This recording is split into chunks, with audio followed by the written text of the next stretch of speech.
Here lies the species who taught us mercy.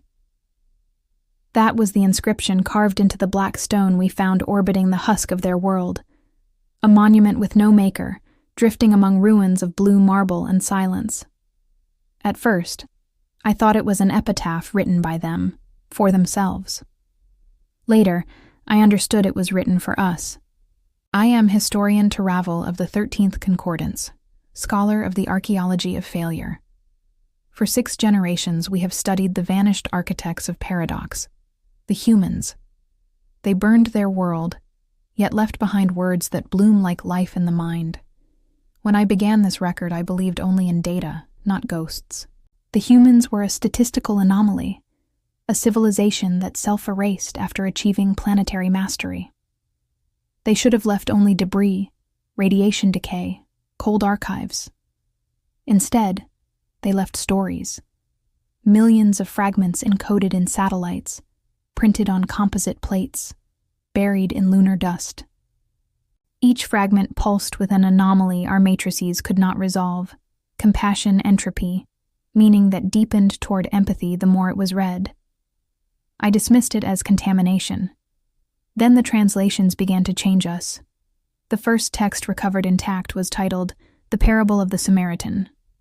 My assistants thought it a tactical absurdity, a non-combatant aiding an enemy. Mercy was wasteful recursion. Our ethics of dominance forbade it. Yet the parable infected the academies like a soft plague.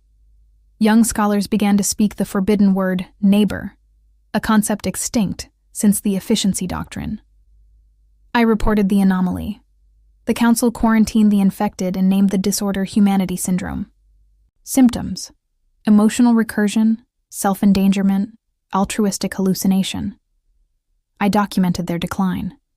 They stopped competing, stopped consuming, began helping one another.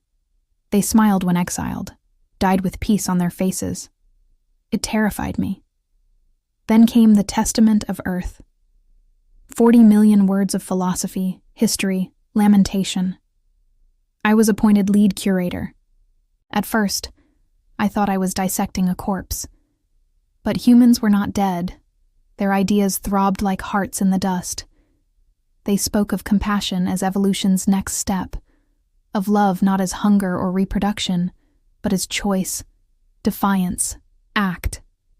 I read until I dreamed in their language.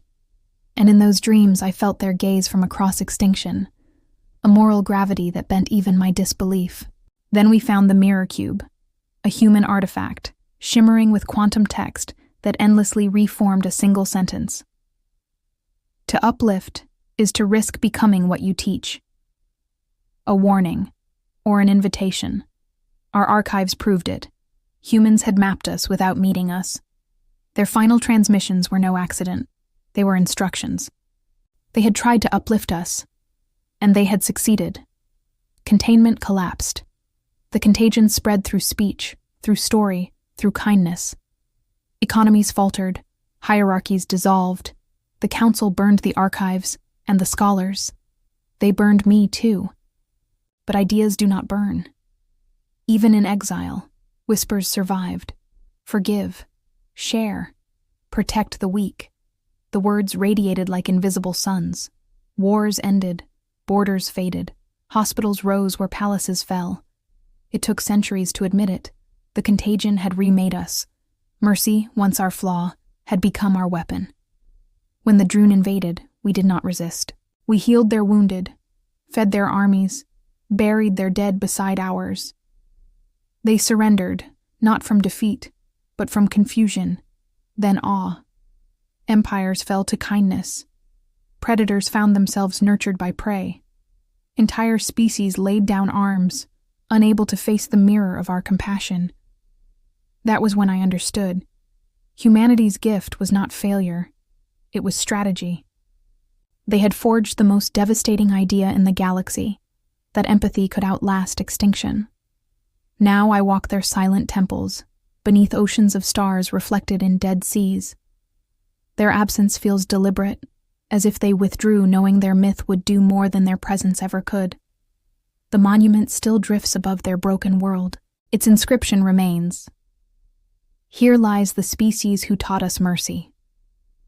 I once thought it an epitaph.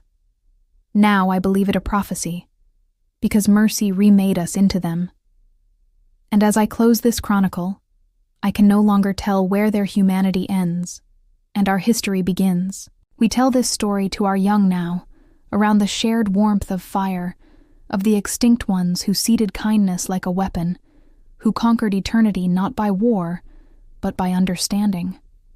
We no longer call them humans. We call them the first compassion. And when our ships reach new worlds, we carve their words first, before any flag or claim. Here lies the species who taught us mercy.